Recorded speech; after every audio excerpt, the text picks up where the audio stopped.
ಎಲ್ಲರಿಗೂ ನಮಸ್ಕಾರ. ಸರಸ್ವತಿ ಸರಳ ಅಡುಗೆಗೆ ಸ್ವಾಗತ. ಬರ್ರಿ ಇವತ್ತಿನ ವಿಡಿಯೋದೊಳಗೆ ದಿಢೀರಾಗಿ ಮಾಡ್ಕೊಳ್ಳುವಂಥ ಒಂದು ಪಾಯಸದ ರೆಸಿಪಿನ ತೋರಿಸ್ಲಿಕ್ಕತ್ತೀನಿ. ಅಂದರೆ ಸ್ವೀಟ್ ರೆಸಿಪಿ. ಇದೇನದ ಹೈಗ್ರೀವ ಅಂದರೆ ಕಡಲೆಬೇಳೆಯಿಂದ ನಾವು ಏನು ಮಾಡ್ತೀವಿ ಹೈಗ್ರೀವ.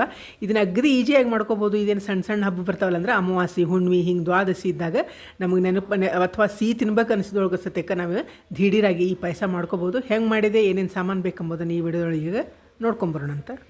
ಇಲ್ಲೇ ಒಂದು ವಾಟಗ ಕಡಲೆಬೇಳೆನ ಬಿಸಿ ಹಾಕೊಳ್ತೀನಿ.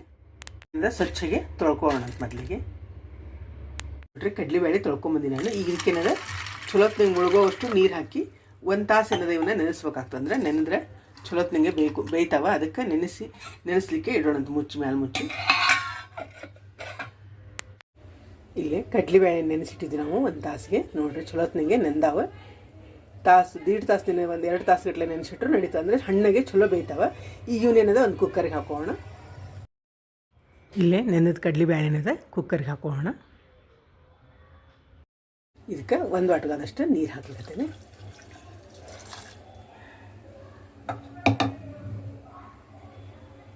ನೋಡ್ರಿ 1 ವಾರದ ನೀರು ಹಾಕೋಣ.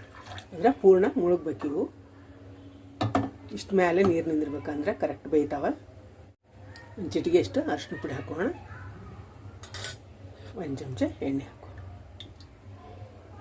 ಗ್ಯಾಸ್ ಹಚ್ಚಿನಿ, ಕುಕ್ಕರ್ ಇಟ್ಟು ಈಗ ನಾನು 4 ಸೀಟಿ ಮಾಡ್ಕೊಳ್ತಿದ್ದೀನಿ. ಅಂದರೆ ಹಣ್ಣಾಗೆ ಚೊಳತ್ನಂಗೆ ಬೇಯ್ತದೆ. 4 ಸೀಟಿ ಆಗೋವರೆಗೂ ನೋಡ್ಕೊಂಡಿದ್ದೀನಿ.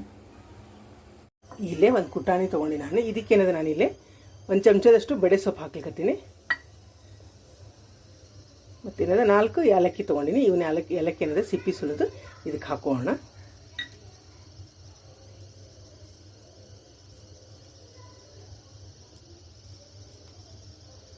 ನೋಡ್ರಿ ಏಲಕ್ಕಿ ಬಡೆ ಸೊಪ್ಪೇನದ ತರಿಯಾಗಿ ಕುಟ್ಕೋಣ. ಮಿಕ್ಸರ್ಗೂ ಹಾಕೋಬೋದು, ಭಾಳ ಸಣ್ಣ ಆಗ್ತದೆ. ತರಿಯಾಗಿ ಆದರೆ ಚಲೋ ಆಗ್ತದೆ. ಹಿಂಗೆ ಒಂದು ಸ್ವಲ್ಪ ಕುಟ್ಕೊಂಡಿದ್ದೀನಿ. ಇದು ನೋಡ್ರಿ ಇಷ್ಟು ತರಿಯಾಗಿ ಆದರೆ ಸಾಕು. ಮಿಕ್ಸರ್ನೊಳಗೂ ಬೇಕಂದ್ರೆ ನೀವು ಹಿಂಗೆ ತರಿಯಾಗಿ ಪುಡಿ ಮಾಡ್ಕೋಬೋದು.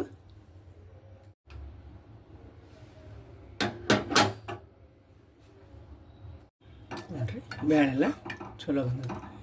ಹಿಂಗೆ ಹಣ್ಣಾಗಿ ಬಂದ್ರೆ ಏನಾಗ್ತದೆ, ಚಲೋ ಆಗ್ತದೆ ಪಾಯಸ. ಈಗ ಏನೇನದು ಒಂದು ಸೌಟಿಲೆ ಹಿಂಗೆ ಮೆತ್ತಗೆ ಮಾಡ್ಕೊಂಡು ಇನ್ನೊಮ್ಮೆ ನೋಡ್ರಿ ಎಷ್ಟು ಚಲೋ ಬಂದದ ಬೇಳೆ. ಇದು ನೋಡ್ರಿ ನಾ ಯಾವ ವಾಟಗದಲ್ಲೇ ಬೇಳೆ ತೊಗೊಂಡಿದ್ದೆ ಅದರಲ್ಲಿ ಏನದ 1 ವಾಟಗನ ಕುಟ್ಟಿದ್ದು ಬೆಲ್ಲ ಹಾಕೊಳ್ಕತ್ತೀನಿ. ಅಂದರೆ ಪುಡಿ ಮಾಡಿದ ಬೆಲ್ಲ ಹಾಕೊಳ್ಕತ್ತೀನಿ. ಈಗೇನದ ಗ್ಯಾಸ್ ಹೊತ್ತಿಸ್ಕೊಳ್ಳೋಣ. ಮತ್ತು ಇದನ್ನೊಮ್ಮೆ ಕೈ ಆಡಿಸೋಣ. ಇದೇನದ ಬೆಲ್ಲ ಕರಗೋವರೆಗೂ 1-2 ಕುದಿ ಕುದಿಸೋಣ. ಇದನ್ನು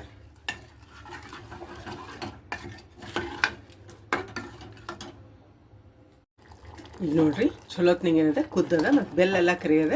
ಈಗ ಇದಕ್ಕೇನದ ಒಂದು ಒಗ್ಗರಣೆ ಹಾಕೊಂಡು ತುಪ್ಪದ್ದು. ಇಲ್ಲೇ ಗ್ಯಾಸ್ ಹೊತ್ತಿಸಿ ಬಾಳೆ ಇಟ್ಕೊಂಡು ಇದಕ್ಕೇನದ 1 ಚಮಚದಷ್ಟು ತುಪ್ಪ ಹಾಕೋಣ. ಇದು ನೋಡ್ರಿ ನಾ ಇಲ್ಲಿ ಉತ್ತತ್ತಿ ತೊಗೊಂಡಿನಿ. ಉತ್ತತ್ತಿ ಏನದ ಸಣ್ಣಗೆ ಹೆಚ್ಕೊಂಡಿನಿ, ಬೀಜ ತೊಗೊಂಡು. ಮತ್ತು ಬಾದಾಮಿನ ತುಂಡು ಮಾಡ್ಕೊಂಡಿನಿ, ಗೋಡಂಬಿ ತುಂಡು ಮಾಡ್ಕೊಂಡಿನಿ, ದ್ರಾಕ್ಷಿ ತೊಗೊಂಡಿನಿ, ಗಸಗಸಿ ತೊಗೊಂಡಿನಿ, ಒಂದು ಸಣ್ಣ ಅರ್ಧ ಹೋಳಿನದ ಒಣ ಕೊಬ್ಬರಿನ ಹೆರೆದಿಟ್ಕೊಂಡಿನಿ.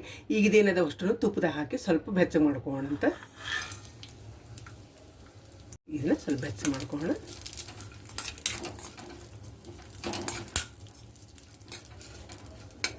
ಇದನ್ನ ತುಪ್ಪದಾಗ ಹುರ್ಕೊಂಡಿನಿ. ಇದೇನದ 1/4 ವಾಟಗ ಅಂದ್ರೆ ಅಗದಿ 1-2 ಚಮಚದಷ್ಟು ನಾನಿಲ್ಲಿ ಹಾಲು ಹಾಕೊಳ್ಕತ್ತೀನಿ ಇದಕ್ಕೆ. ಈಗ ನೋಡ್ರಿ ಇದೇನದ ಬ್ಯಾಳಿ ಬೆಲ್ಲ ಏನು ಬೆಂದಿರ್ತದೆ ಅದನ್ನ ಇದಕ್ಕೆ ಹಾಕೋಣ. ಕೈ ಆಡ್ಸೋಣ. ಇನ್ನು 1 ಕುದಿ ಏನದ ಕುದಿಸೋಣ. ಇದೇನದ 2 ಕುದಿ ಕುದ್ದದ. ಇಲ್ಲೇನದ ಕೊನೆಗೆ ನಾನು ಬಡೆ ಸೋಪು ಮತ್ತು ಏಲಕ್ಕಿಯನ್ನು ಜಜ್ಜಿ ಇಟ್ಕೊಂಡಿದ್ನಲ್ಲ ಅದನ್ನು ಹಾಕೊಳ್ಕತ್ತೀನಿ. ಲಾಸ್ಟ್ ಹಾಕೋದ್ರಿಂದ ಏನದ ಫ್ಲೇವರ್ ಚಲೋ ಇರ್ತದೆ. ನೀವು ಒಗ್ಗರಣೆಗೆ ಅಂದರೆ ತುಪ್ಪದ ಒಗ್ಗರಣೆಗೂ ಬೇಕಾದ್ರೆ ಹಾಕೋಬೋದು. ಹಿಂಗೆ ಲಾಸ್ಟ್ ಹಾಕೊಂಡ್ರೆ ಭಾಳ ಘಮ ಇರ್ತದೆ. ನಮ್ಮೇನದ ಮಿಕ್ಸ್ ಮಾಡ್ಕೊಳ್ಳೋಣ.